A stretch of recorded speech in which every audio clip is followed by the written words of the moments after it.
Assalamualaikum warahmatullahi wabarakatuh. Jumpa lagi di channel YouTube tutorial belajar bisa resin art.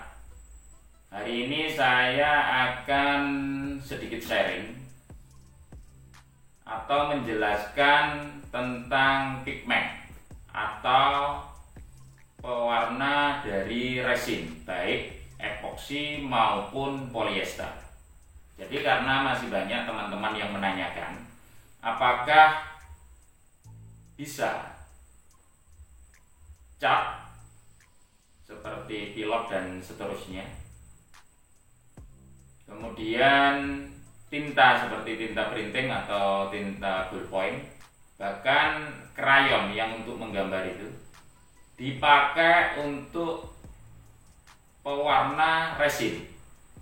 Jawabannya bisa jadi bisa jadi tidak, karena kita tidak tahu kandungan apa saja yang ada pada produk-produk tersebut. Misalkan cat, tinta printing, ataupun tinta ballpoint atau krayon itu. Sehingga kita tidak bisa memastikan apakah ini bisa bercampur, menyatu dan membaur dengan resin atau tidak. Bila memang senyawa bisa jadi bisa, tapi bila tidak, itu biasanya itu tidak mau menyampur, menyatu dan membaur dengan baik dengan resinnya, sehingga di sana akan timbul endapan, gumpalan, atau kadang sebagian tercampur, sebagian tidak. Misalkan kita warnai resin polyester butek yang biasanya berwarna pink atau merah dengan tinta ballpoint yang warna biru misalkan. Itu setelah kita mixing atau kita aduk, kita campur, itu ada beberapa bagian yang berwarna biru pekat, ada beberapa bagian yang berwarna biru terang, dan ada beberapa bagian yang tetap warnanya warna resin.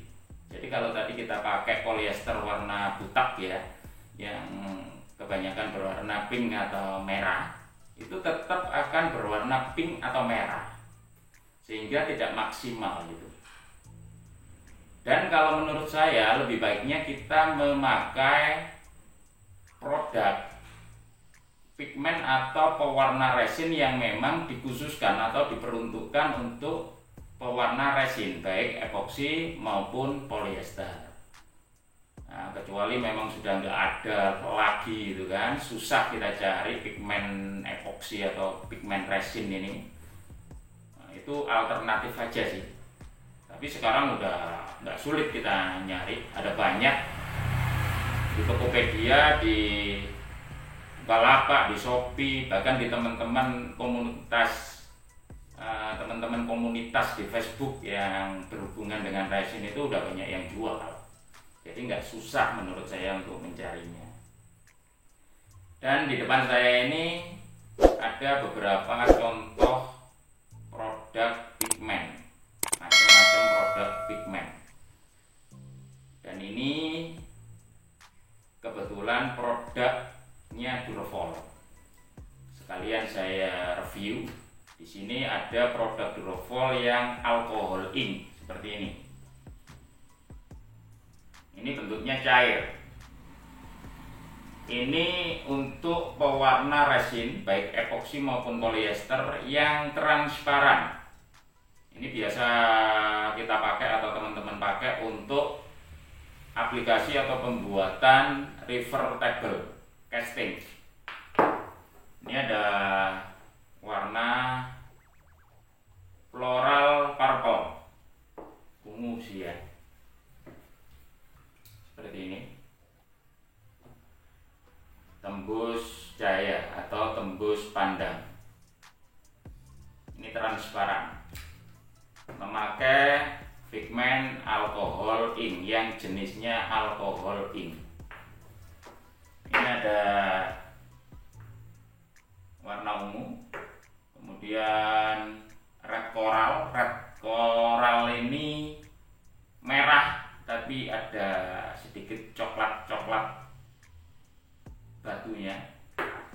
kemudian camel brown atau coklat camel, unta, warna unta seperti ini.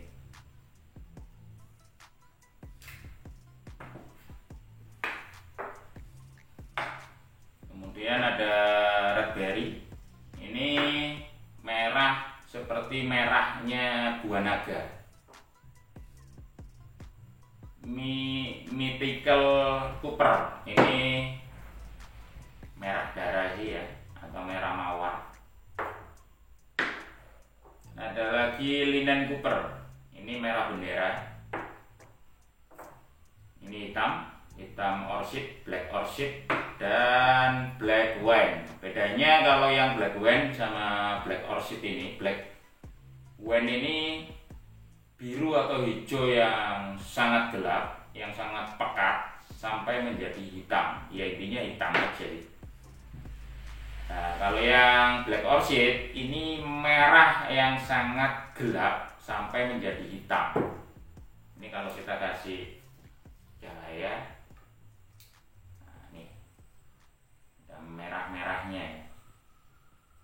Tapi karena sangat gelap, jadi solid benar, sehingga sampai jadi hitam.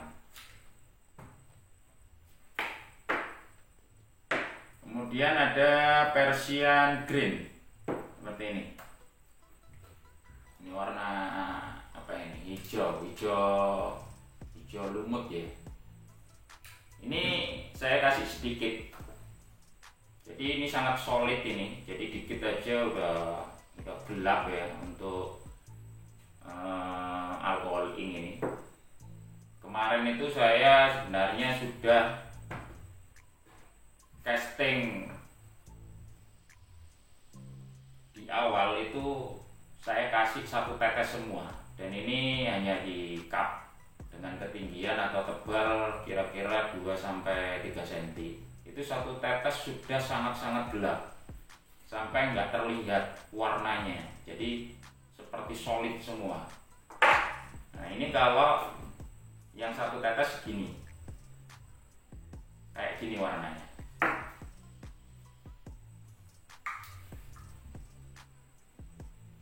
Hijau lumut. Dan ini saya kasih sedikit aja, jadi saya tempelin ujung stick yang akan saya buat ngaduk ke pipetnya. Saya tempelin, baru saya aduk biar nggak kebanyakan. Dan alangkah baiknya kalau kita mau membuat warna gitu kan,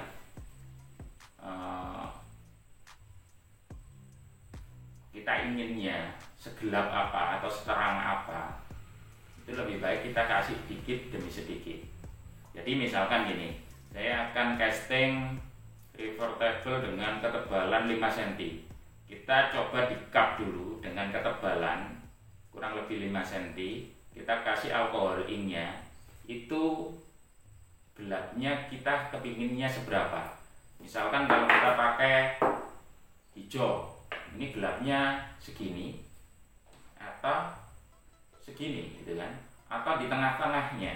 Jadi baiknya kita kasih dikit demi sedikit sampai kita temukan warna yang pas.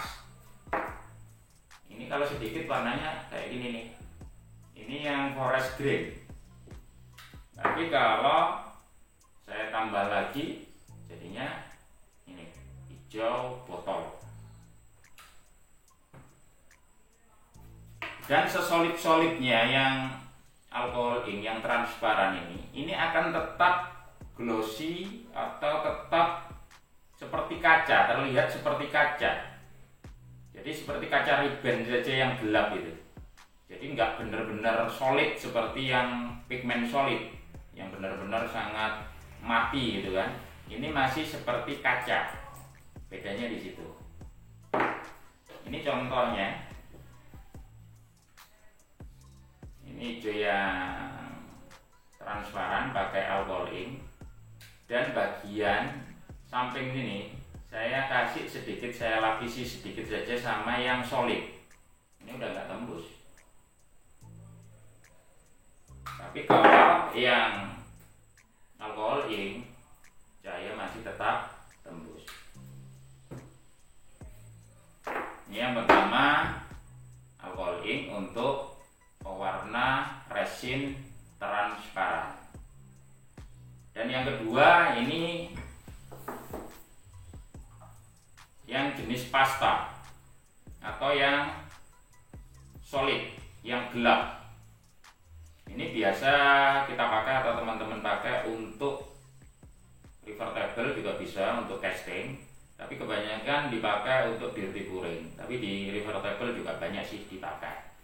Ini ada kuning, hijau, hitam, merah, putih, dan biru. Birunya biru gelap, biru laut dalam. Ini ada 6 warna. Ini sepertinya ini warna-warna primer dan tersier sih ya. Nah, warna sekundernya nggak ada. Nah, jadi dimaksudkan di sini itu agar kita tidak beli tiap warna itu satu semua itu kan.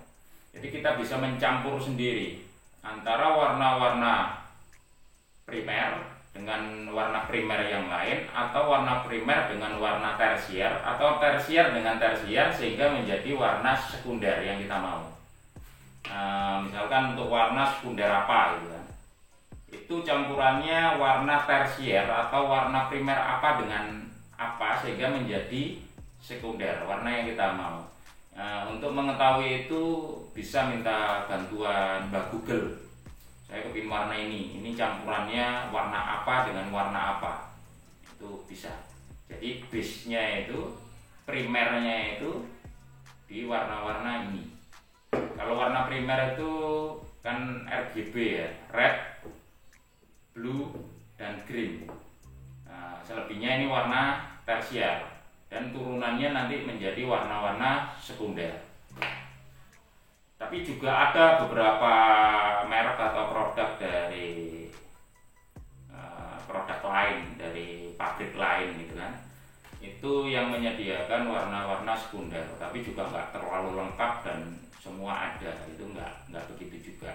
Jadi ada beberapa yang ada, tinggal kita pakai saja, tapi tidak akan semua warna ada. Dan yang ketiga ini yang powder atau yang jenis bubuk. Ini juga banyak dipakai untuk dirty pouring, tapi juga ada yang dipakai untuk river table atau casting.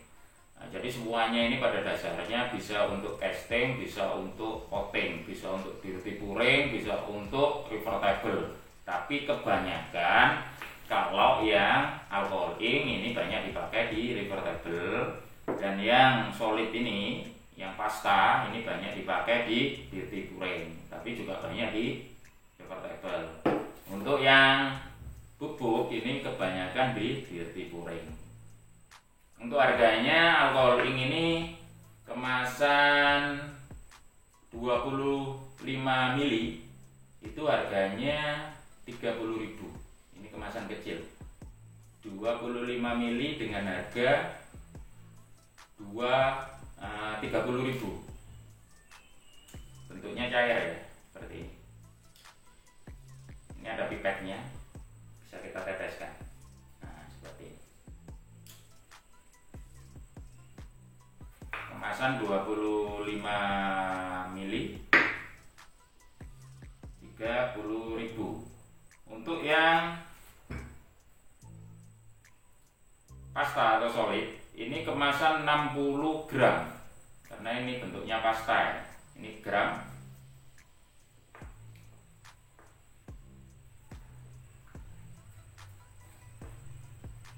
Seperti ini. Nah, ini lebih kental.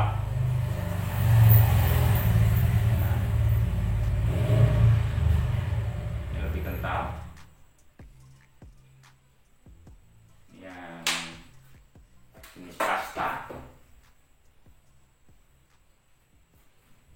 ini untuk 60 gram ini harganya 40.000.